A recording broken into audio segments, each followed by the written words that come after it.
what's up guys, Jordan1086, and tonight we're gonna have a performance review for the Nike Air Team Height.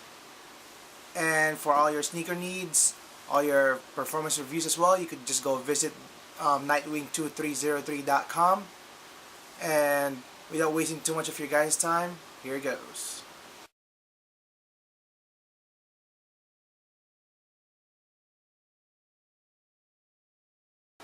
Alright, what's up guys?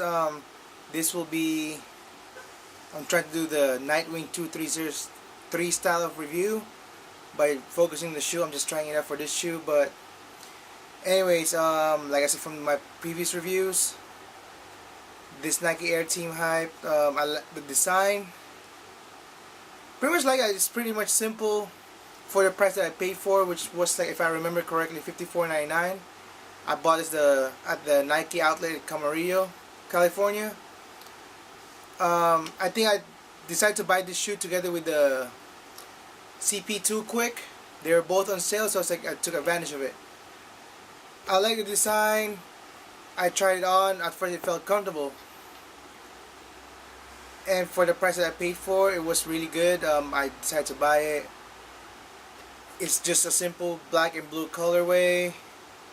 The herringbone design and the traction. By the way, I can't really explain the traction for this shoe because I tried this on outdoors, and I don't think I'm gonna try this on indoors after what I felt with the shoe, which I'll get with you guys after or in the next couple of topics. But besides that, I like the shoe design wise. Price was pretty fair, and that's all I could say about the design of the shoe and the price, which was fair.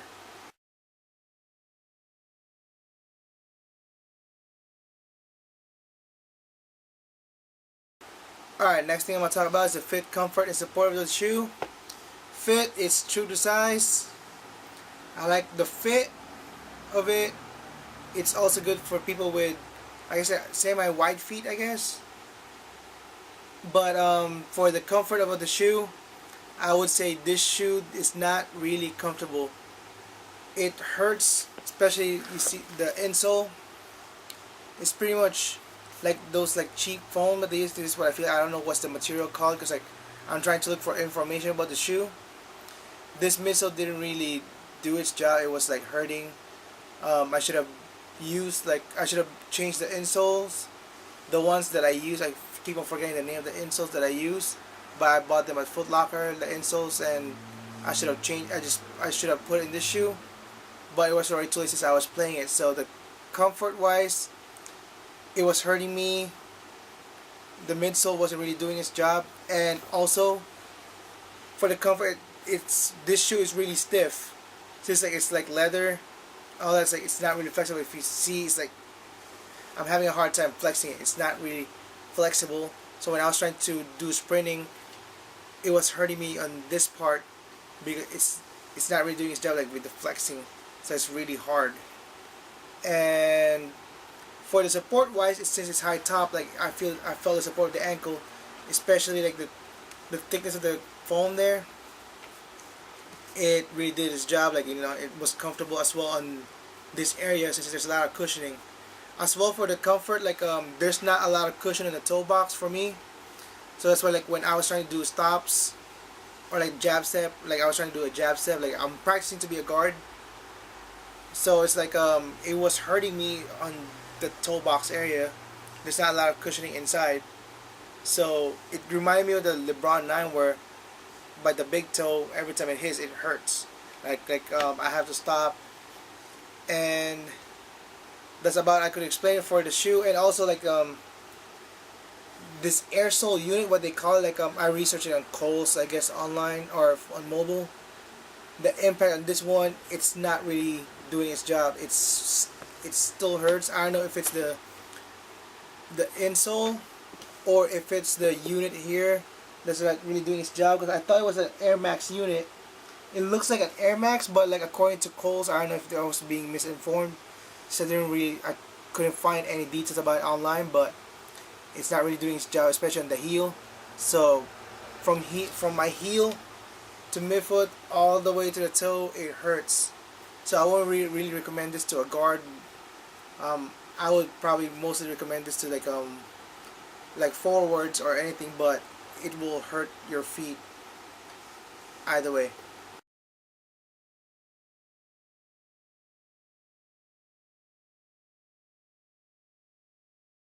Alright, next thing I'm going to talk about is the ventilation of the shoe. As you can see closely, you don't see any perforations on the shoe. So that's why like it was really moist inside the shoe after I took off the shoe. And if you see this mesh on the tongue, it's just most like thick padding, so it's no air was flowing through in the shoe. And pretty much that's about all I could explain about the ventilation of the shoe. There's nothing, there's no perforation, so it's if you're a guy that, like me, that likes ventilation in the shoe, I wouldn't recommend this shoe, because like I said, there's no way the heat could escape to the shoe. There's no perforations, nothing, not even the tongue. Like if you can see the holes, like I said earlier, it's pretty much covered by a lot of padding. If you can see the tongue right there, it's a thick padding. And that's all I could explain about the ventilation of the shoe.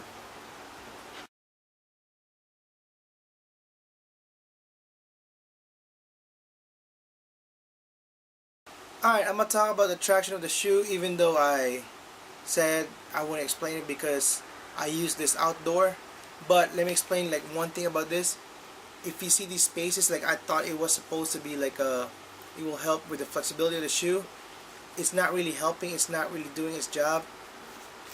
I could just like flex it like this because like I'm the one that's folding it with my own hands, but when you're using it on your feet, like it's like there's nothing, like you have to use a lot of force on it for you to test out the flexibility. It's the herringbone designed for attraction, so basically like it works outdoors, but I don't know how this will work indoors, since I don't know, I don't even want to try this indoors because it really hurt my feet the first time I tried it, unless if I decide to change the insole. But anything else, like it was really just like hurting my feet, so I don't know about the traction. And if anyone else has a review about this shoe, about the traction, send a video response, and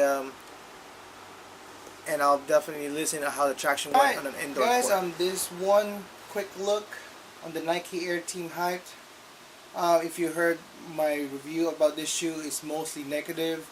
The only thing I could think of positive is just like the shoe just looks good.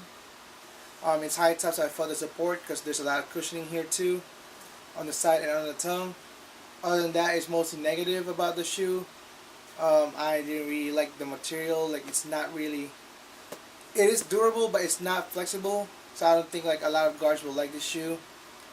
Anything other than that, it's like, just like I said, just mostly negative. I can't really speak right now because I don't know really any information about the shoe. I don't know when this shoe was released.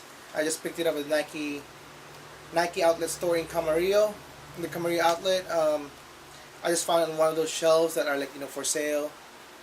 Didn't really put much effort into researching about the shoe. I just went about what I felt about the shoe. So like I said, this Jordan 1086, I hope you can catch my next review. And like what I mentioned earlier, just visit nightwing2303.com for all your performance reviews, sneaker needs, everything like that. Just go to nightwing2303.com. And this Jordan 1086,